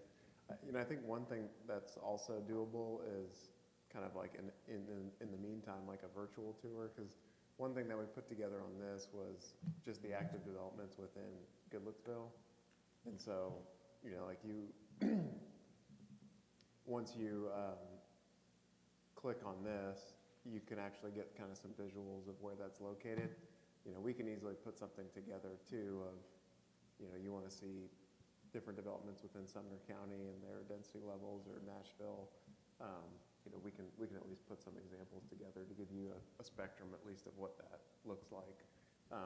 You know, some of the data that we pulled together on this one was, you know, the number of units, the acreage, and so you've got kind of dwelling units per acre. And some of these have multiple images. So, you know, we have tools where we can at least like put something together that you all can vet. you know, nobody's gonna really develop much anymore, not in a plan unit development. Like I was talking about earlier, our stormwater requirements, those are gonna have to be in common area. So you're gonna see more of your plan unit development. So the key there is your overall density. Like we saw the one on Long Hollow Pike, you know, they increased the lots up to 90 to 100 feet, which is a typical, that's a pretty good sized lot if you're putting garages on the side or courtyard. So if we did a 100-foot wide lot, you know, 25, 30,000 square feet, but it's gonna be in plan unit development. So we have to come up with a rule, and I'd probably change the name. If we're getting away from the acre plus, I'd probably change the name away from rule, because it's not really implying rule at that point. Which is fine, I mean, that's why we requesting your comments. There's some older developments, all that Draper, all that stuff's R25, Moss. I don't know if we have a true R25 development that has, of course now we do sidewalks, you know, curb and gutter. A lot of those that you're going to see, because we don't redo that. Everybody's went to plan unit developments over the last while. You know, most of them are going to be bigger lots than R25. I'm just thinking of other cities I've, you know, worked with that have seen more development in different types. I still consider a big lot. I mean, a lot of developers have went away from them. They want 15,000 square feet or smaller in the 12 to 10,000 square foot range. The rural, can we change maybe some of the design code where the streets can have ditches and not curb and gutter, and kind of limit sidewalk requirements and kind of actually make it a rural subdivision? I mean, that's definitely an option. I don't know if I'd ever want to go to open ditches though. I understand it is a lot cheaper, but for city maintenance long-term, You have to keep them cleaned they're up. high. Yeah, that's a lot of work. But yeah, the sidewalks on both sides, It can't be more expensive than maintaining an entire storm sewer system and piping and. well, people just put inlets stuff and- in, people put stuff in ditches and, Yeah, I'd be curious. If we were to extend the moratorium, what would we have to do in order to put that in place? I think the way I had originally had written it, that it be terminated by resolution at any time. I don't think it said anything about extended by resolution, so it would take you know, the ordinance. 2 readings of an ordinance, which in this case would have to be November and December.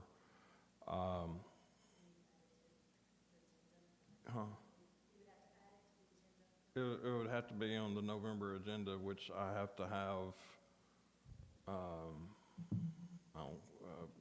I'd have to know by next week. I mean, and like I said, I know we can't take action tonight. I'm not asking for a motion or anything like that, but if that's kind of the feeling that everyone has, you can put it on the agenda and see if it passes and then go from there. I don't feel like that there's anything coming out of tonight that can be on that agenda from what I'm gathering. what was your timeline on the comprehensive plan was in December probably? We've already advertised the hearing for it. Of course, we can have our hearing and defer it, we don't have to take action. I'd probably recommend, if we're gonna go through that, I'd probably recommend more than 3 months on the, give some more time. Especially on the moratorium, especially if we're talking about rezoning, you know, the next part of it. We talked about earlier, was do we want to go through rezoning those 9 properties that are already high density? I would probably minimum 6 months. Really, developers talking to this to come forth with I don't know, there's a lot of interest. But I mean, honestly, I'm telling, you know, tell them that they're probably not, even after the moratorium, it's not like the approvals are gonna be coming on high density. I don't see it. I'm not gonna tell developers that, hey, bring in plans. I give them my opinion. A lot of times they don't listen, which that's fine, but try to just you know, persuade them or not. But I don't see high density getting approved outside of the mall area, honestly. That's my opinion, and I tell people that. Like, don't come.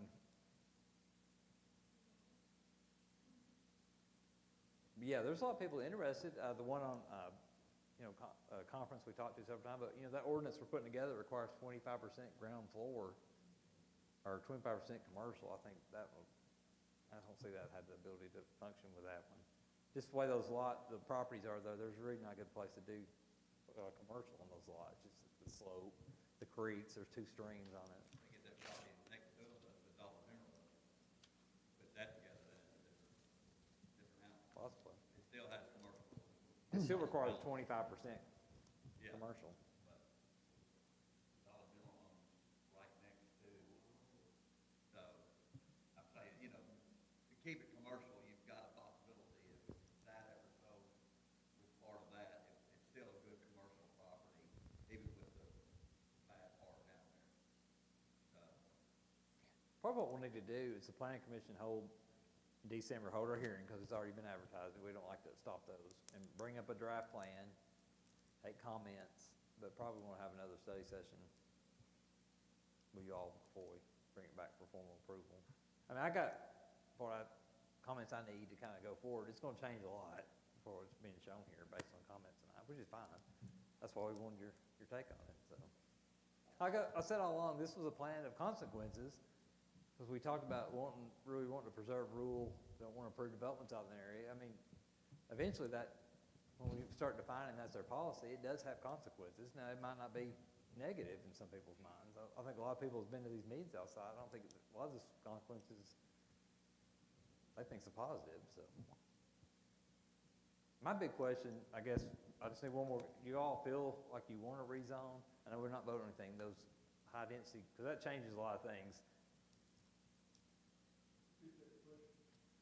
Those 9 properties I showed, do we feel like we want to go forward trying to rezone those?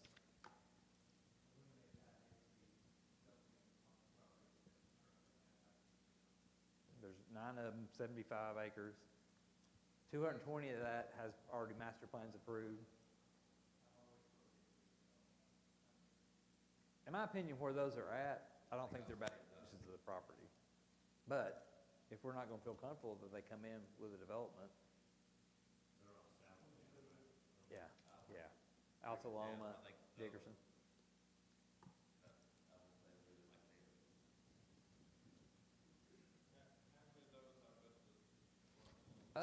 200 of the, roughly about a little more over half of them, there's 220 approved developments, master plans in different stages.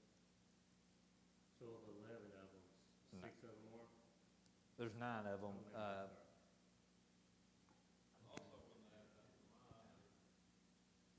Yeah, about 6 or 7. Yeah. That's what I'm saying, for 15 years, I mean, like, how long is the long run?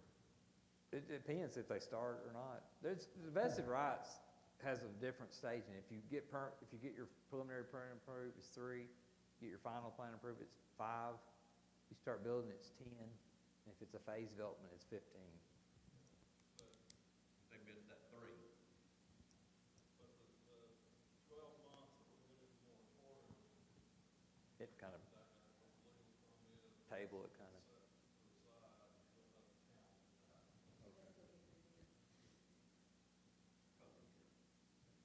at least 2 of those I expect to be under, I didn't even put the Pine Ridge across from SEMA, because my understanding, they're really wanting to get started on that. So I don't think it's even really worth discussing it, but, I think we'll see a couple of those actually start, so. Especially the one on Dry Creek, the Vaseline, if you know them, they're a big company, they all through with their stuff.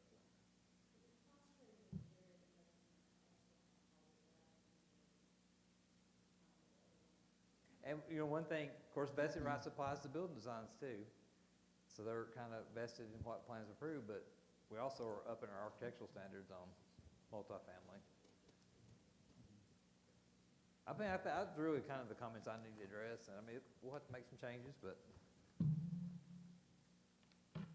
Where are we on the square lot sizes? What's our takeaway from this meeting? I think really what I would recommend on that we do 2 phases. We keep a rural residential, definitely when you're going up the ridge, some of the more areas around, but like where the road frontage is, maybe try to have, I could work up something, because some properties don't need to be even an acre, honestly, when you're going up the ridge, but maybe like around Madison Creek area, with different lot size. I definitely think we want to limit it more plan unit development, unless it's like 1 or 2 lots, because I think we want master plan-based projects. So then ideally, like, the whole loop of Madison Creek would be the rural residential. Currently now, but I think if we feel like that's too much, I would kind of more that section of it be little smaller lots, and then more up around Happy Hollow, up in those hills, keep that a higher the rural setting. So I think if we go less than an acre, I can't really call it rural anymore. I think that kind of goes away from that. I don't really feel like that's a rural development when you're building on 15,000 square foot lot, but that's just how we would word it. It's not a problem if we want to go that way. It's just how we word it here, because it is consistent with our current master plan. I mean, that's what's out there now. So. Right. It would be a 15,000 square foot, just by example. Yes, it would be a 15,000 square foot lot. It would be on a 30,000 square foot density, which would be rural. I mean, Yeah. granted. I just think the citizens, when we tell them it's rural, I think they're going to tie that acre. I think like I said, it's just the way it's worded. If we feel comfortable that way, that's fine. But if we're saying it's rural, I think we need to meet expectations for what that rule would be. But if we want to do, like I said, I can rework it, do different sections. I guess, I just want to I'm just talking out loud here, so like, going out Madison Creek, obviously, you got the creek, so that gives you some limitations. There's a lot of floodplain areas. It's already zoned that way now, R40. R40. Only other way you're talking about if somebody was going to buy a farm and do a flood development. Other than just one-off lots, yeah. But then you got a neighborhood sitting next to Exactly. 2 or 3 acres, so, I mean, I don't know. Like on Madison Creek, that 120-acre property, I told them, if you come in, any plan, you're going to have to meet the same local on Madison Creek. You can't have lots right up on Madison Creek. You're going to have to leave a big buffer out front, part of your open space, and maybe on some perimeter lots, and really kind of cluster them internal to have a chance. But I just tell neighbors, they're not going to, because Madison Creek, unfortunately, Madison Creek and Pleasant Grove, Patton Branch, sorry, another road, but the roads are narrow. I mean, so they really don't support a lot of. I'm just thinking, do we really want a neighborhood out Madison Creek and Patton Branch?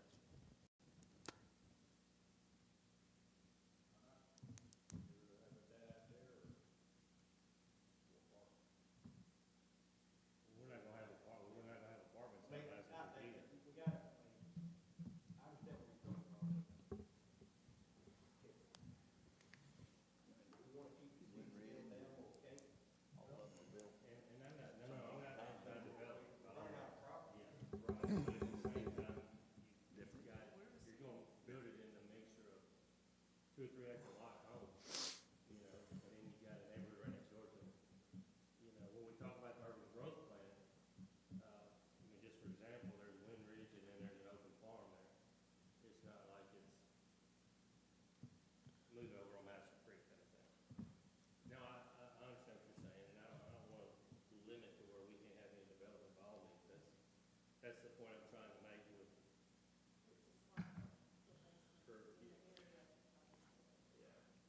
I will, because I went back and looked, Wind Ridge, all the lots are at 15,000 square feet. There may be some a little bit bigger, depends on what the land 90 is. to 100 feet width, yeah. Huh? They're 90 to 100 feet width. Yeah. So, even though I don't have a dog in this fight as far as voting, but I'd say anything 25 to 30 range, to me would be a good compromise. I'm more on 25 for me, but 2, 3. The rural preservation design code for Metro includes some cluster lot subdivision allowances, but also has, I forget what it is, 300, 500, some amount of footage along the street where you preserve the tree line, basically. So The the kind of- subdivision is kind of hidden behind. Definitely, we want to do And it kind of that. preserves the rural feel a little bit.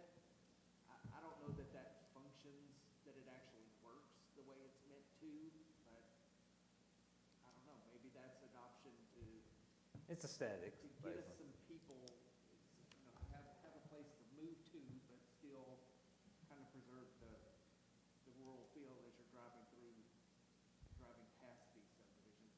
I don't know, maybe. Or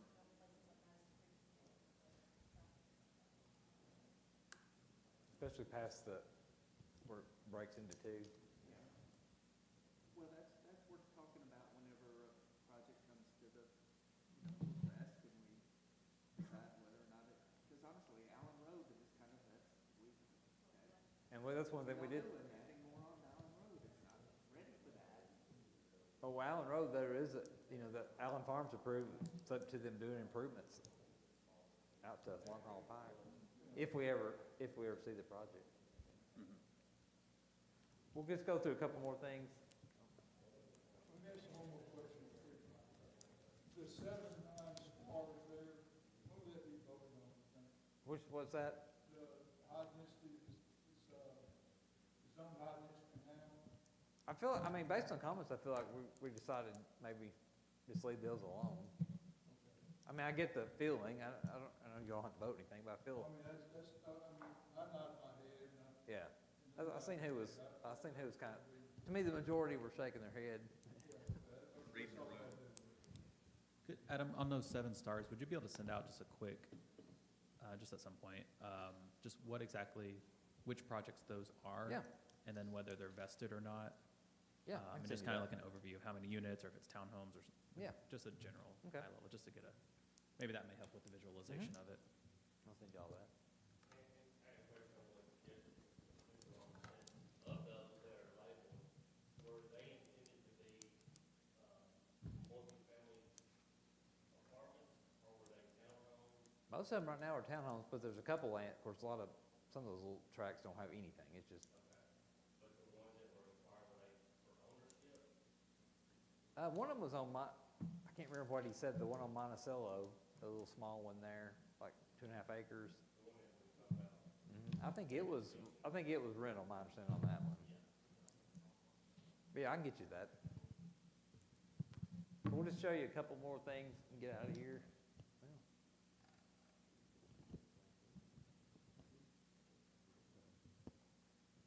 I'm gonna do the implementation. Oh, sorry, go for it. I don't know why it was locked up. That was me. We talked about this, but the implementation, after we do the plan, we gotta come back, do zoning ordinance amendment, zoning map amendments, and also longer term, more capital programming and budgeting, like where we promote sidewalks, expand, we talk about different things that come in, that was voted pretty high upon about expanding sewer to certain areas. Maybe, some of the residential properties we have that continuously flood, maybe look at taking some money, go through FEMA programs to purchase those. That's really the best way to handle those. More sidewalk improvements, alternative transportation, traffic flow improvements, all this stuff. Adam, on that, like you're talking about some of the properties that flood, you talk about residential. If we do that, does it take them out of the floodplain? Yeah, well, the property's still in the floodplain, but they're just turned into vacant property. Okay. Now, if we kind of did the park in Jeanette, the goal would be over time, maybe purchase more. Okay, you gotta come out. I I think there's also a program to elevate, but Because I know what it's, the flood insurance is so expensive for the residents. But long-term, unfortunately, flooding's only gonna get worse. I don't think, I mean, we're just getting more development. Goodlettsville, I don't have to tell y'all, Goodlettsville will get traffic come through and drainage come through, not necessarily ours, I mean, we add to it, but a lot of it coming through us from other areas. Timeline, we will we'll go forward our December planning commission timeline, but I'm gonna recommend we do our hearing and defer it because of some of the issues that popped up tonight. I think we need another study session before we formally adopt it. Planning commission is the only board that has to approve this by law, because this is a planning document. Like I said, it has to take the next step to make it more legislative. That's what we do, zoning maps, zoning ordinances. So by law, only the planning commission has to. You all have the option to do it. It becomes like more legislative matter. I would never, honestly, I wouldn't recommend y'all do it. I think it's more of a planning document. You all have the ability, to make decisions zoning as they come up for, the reasons you have by state law to do that. And also have to defer it to the Sumner County Commission to recommend their review and approval, which I'm sure they will, I don't think they've ever adopted either. But we're consistent in the urban growth boundary outside of our city with what we said when we requested urban growth boundary expansion. Adam, I have a quick question too. I didn't know we weren't going to get to it, but the commercial business center, could we talk about that one for a moment? Because it kind of came up earlier around like Conference Drive. Yeah, it is currently the Business Park Circle on Sumner County, off Long Haul Pike where the office buildings are. And we have a section along Conference that is on the Office of Plan Unit Development. And it's basically consistent. It's consistent with what the plan is now, but there's questions about it, we can. Yeah, I guess more my comment and kind of sparked my comment on it when Mr. Barnfield was talking about that development that was proposed along that stretch there in Conference. Because right now, my understanding is that only offices or professional services can be there. So like a restaurant could not, or. A restaurant could be. It's considered an office professional. Okay. But no residential right now or anything. Okay, so that was kind of my question. So like a shopping center could go in there. Okay, doesn't have to be an office building or a dentist or. Yeah, in the something like office that. professional district, it's an odd one. It is retail food services are allowed. Okay, cool, great. That was it. Cool. Any other questions? I know you're all, it's a lot, so. Y'all have done a great job. Sean, bringing him in, like, For sure. saved us a ton of money, so. Sean, question, so like for, the grants for like sidewalks, the time lapse for that. I think, I mean, that's quick on the spot, just to. I think the way to think of it would be the timeline, if it's funded locally, is a lot shorter than if you go after state or federal grants. That's kind of the common theme that we hear across the state when we go to conferences is we hear about a great Main Street project or sidewalks or greenways, and, one tale is the city went with and just did it quickly with local dollars, or they went through, TDOT and got federal funds or state funds, and it took a decade. So.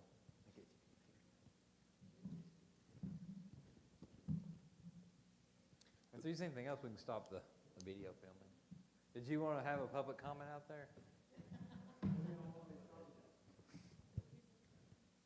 he said you could, yeah. I'll be brief, I know everybody's busy. Wait, he's. I was just noticing y'all was having really constructive conversation, I'll be here. trying to find a way. I'm the only person here. I appreciate y'all having constructive conversation. Trying to figure out.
Thank you, guys.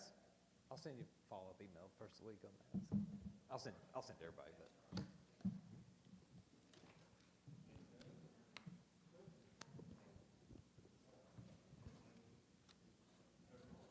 Oh, you had the weird mic. Yeah, you don't have to hold it.